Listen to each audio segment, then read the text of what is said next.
നിങ്ങളുടെ ഇഷ്ട പരമ്പരകൾ എക്സ്ക്ലൂസീവായി സൺ നെക്സ്റ്റ് ആപ്പിലൂടെ തികച്ചും ഫ്രീ ആയി ഇപ്പോഴേ ആപ്പ് ഡൗൺലോഡ് ചെയ്യൂ.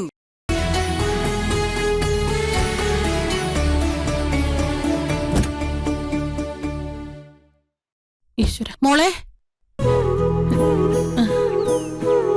മോളെ നിനക്കിപ്പോ എങ്ങനെയുണ്ട്? കുഴപ്പമൊന്നുമില്ല അമ്മ. ആശുപത്രി ചെന്നിട്ട് കണ്ണി കണ്ട എല്ലാ ടെസ്റ്റും ചെയ്തു. ഇവക്ക് ഒരു കുഴപ്പമില്ലെന്നാ ഡോക്ടർ പറഞ്ഞത്. ഒരു കുഴപ്പമില്ലാത്ത കുട്ടി എങ്ങനെയാ പെട്ടെന്ന് ബോധം കെട്ട് വീഴ?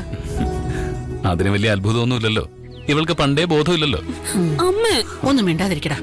ഇവള് ഹോസ്പിറ്റലിൽ നിന്ന് വന്ന് കയറിയില്ല, അപ്പൊ തന്നെ വഴക്ക് കൂടണം. മോള് പോയി റെസ്റ്റ് എടുക്ക്, പൊക്കോ. പിന്നെ ഇതൊരു കാരണമാക്കി പഠിക്കാതിരിക്കാന്ന് കരുതണ്ട. ഡോക്ടർ പഠിക്കുന്നതിന് ഒരു തടസ്സവും ഇല്ലെന്ന് പ്രത്യേകം പറഞ്ഞിട്ടുണ്ട്. ഓ, ഞാൻ എങ്ങനെയാണെങ്കിലും പാസ്സാവണം, അത്രേ ചേട്ടനുള്ളൂ അല്ലേ? അതെ, സപ്ലി എഴുതി നിനക്ക് മടുത്തില്ലെങ്കിലും നീ പാസ്സാവൂന്ന് പ്രതീക്ഷിച്ച് നോക്കിയിരുന്ന് ഞങ്ങളും മടുത്തു. അല്ല, മഞ്ജു എവിടെ? ഏതോ കേസിൽ ഒരു സ്ത്രീയെ അറസ്റ്റ് ചെയ്യണമെന്നും പറഞ്ഞ് SI വിളിച്ചിരുന്നു. ഇപ്പൊ സ്റ്റേഷനില് അവള് മാത്രമല്ലേ വനിതാ കോൺസ്റ്റബിൾ ആയിട്ടുള്ളൂ, അതുകൊണ്ട് പോകേണ്ടി വന്നു. വീട്ടിൽ ഇത്രയും വലിയൊരു പ്രശ്നം നടന്നിട്ടും അവള് ഡ്യൂട്ടിന്ന് പറഞ്ഞ് സ്റ്റേഷനിലേക്ക് പോയല്ലേ? ആശുപത്രിയിൽ ഇവളുടെ കാര്യങ്ങളൊക്കെ നോക്കാൻ മഞ്ജു ഉണ്ടായിരുന്നമ്മേ. ആണോ മോളെ?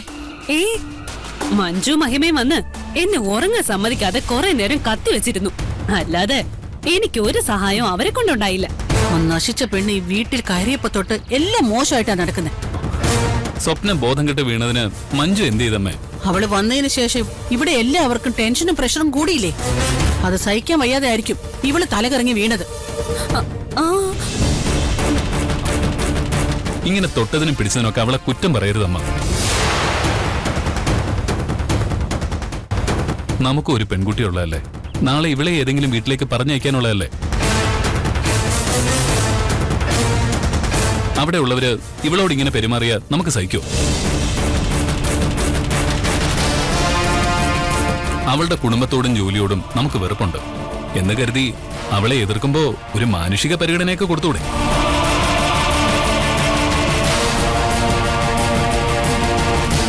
കണ്ടല്ലോ, ഏട്ടന് അമ്മയെ എതിർത്ത് സംസാരിച്ചില്ലേ?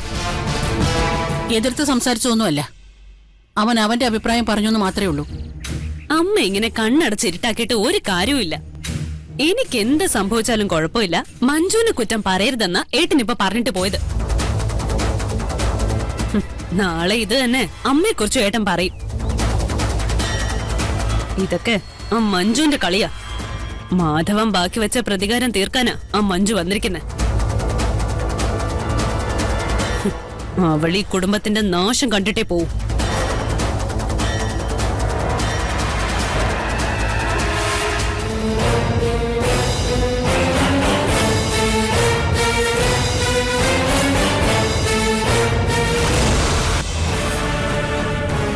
ചാച്ചു കൃത്യസമയത്ത് വന്നുകൊണ്ടാ ഞാൻ രക്ഷപ്പെട്ടത്. ഇല്ലായിരുന്നെങ്കിലേ ഗിരിയുടെ മുന്നിൽ ഞാൻ പെട്ടുപോയനെ. അവനെ നിനക്ക് ഇപ്പോഴും നല്ല പേടിയാണല്ലേ? അങ്ങനെയൊന്നുമില്ല. പോയ കാര്യം എന്തായി? അവളോട് പറഞ്ഞോ? സ്വപ്ന ഭയങ്കര നാണക്കാരിയാ, എന്നാലും അവളെന്നെ ഇഷ്ടമാണെന്ന് പറഞ്ഞു. മിടുക്കൻ. ഇത് ആദ്യത്തെ പടിയാ. ഇനി പതുക്കെ പതുക്കെ അവളുടെ വിശ്വാസം പിടിച്ചു പറ്റണം. അതൊക്കെ എനിക്ക് നന്നായിട്ട് അറിയാം. ചാച്ചു നോക്കിക്കോ, അവളെ ഉപയോഗിച്ച് ഞാൻ ഗിരിയോട് പ്രതികാരം ചെയ്യും. അവളെ ഞാൻ നശിപ്പിച്ച് ഗിരിയെ തകർക്കും. നാട്ടുകാരുടെ മുന്നിലെ ഗിരിയുടെ കുടുംബത്തെ നാറ്റിക്കാൻ ഇതിനേക്കാൾ നല്ലൊരു വഴിയില്ല.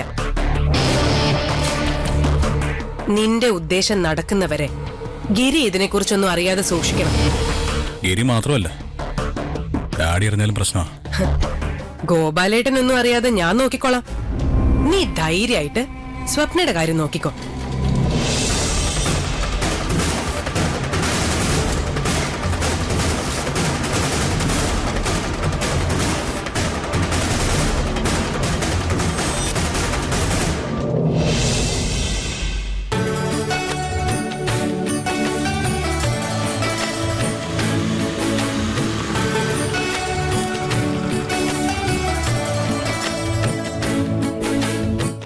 ഇവിടെ വിട്ടാ മതിയോ?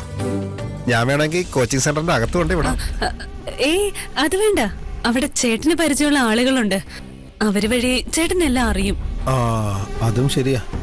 ആ എന്നാ ശരി, രാത്രി വിളിക്കില്ലേ? ആ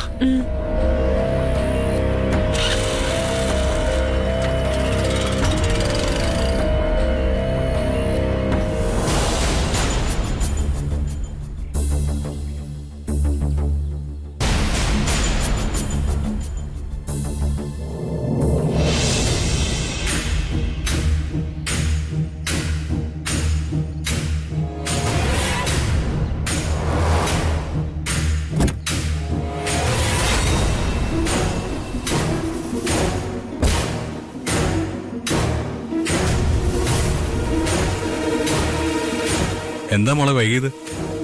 ഞാൻ എത്ര നേരമായിട്ട് കാത്തു നിൽക്കുന്നു. സോറി സഞ്ജു ഏട്ടാ, അമ്മയുടെ അടുത്ത് കോച്ചിങ് ക്ലാസ് ഉണ്ടെന്ന് വിശ്വസിപ്പിക്കാൻ കുറച്ച് പാടുപെട്ടു. ആ, നീ ഇവിടെ വരെ എങ്ങനെയാ വന്നത്? ഓട്ടോയില്. അല്ല, ഞാൻ രാവിലെ നിന്നെ കുറെ തവണ വിളിച്ചു. അപ്പൊ നിന്റെ ഫോൺ എൻഗേജ് ആയിരുന്നല്ലോ. അതിന്റെ ഒരു ഫ്രണ്ട് വിളിക്കുമായിരുന്നു. അവള് സംസാരിക്കാൻ തുടങ്ങിയ പിന്നെ വയ്ക്കില്ല, ഭയങ്കര ശല്യമാ. പിന്നെ വല്ലപ്പോഴും കുറച്ച് സഹായങ്ങളൊക്കെ ചെയ്യും, അതുകൊണ്ട് സഹിച്ച് നടക്കുവാ. ഇങ്ങനെയുള്ള ശല്യങ്ങളൊക്കെ കട്ട് ചെയ്യണം മോളെ. നിനക്ക് എന്ത് ഹെൽപ്പ് വേണമെങ്കിലും ഞാനില്ലേ, പിന്നെ എന്തിനാ ഇവരൊക്കെ? അത് ശരിയാ, എല്ലാം അവസാനിപ്പിക്കുന്നത് തന്നെയാ നല്ലത്. ആ അതൊക്കെ പോട്ടെ, നാളെ എന്റെ ബർത്ത്ഡേ. ആണോ? എന്നാ സഞ്ജുവേട്ടന് ഞാനൊരു സമ്മാനം തരും. നീ എന്നെ സ്വീകരിച്ചു തന്നെ എനിക്ക് കിട്ടാവുന്ന ഏറ്റവും വലിയ സമ്മാന. എന്നാലും നിനക്ക് എന്തെങ്കിലും തരണമെങ്കിൽ തന്നോ.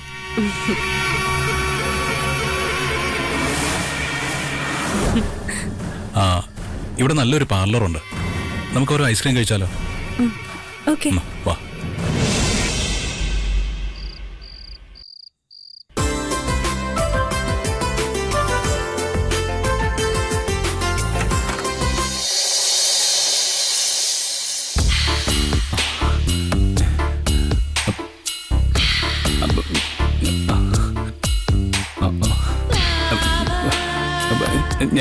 ഞാനൊന്നും കണ്ടില്ല.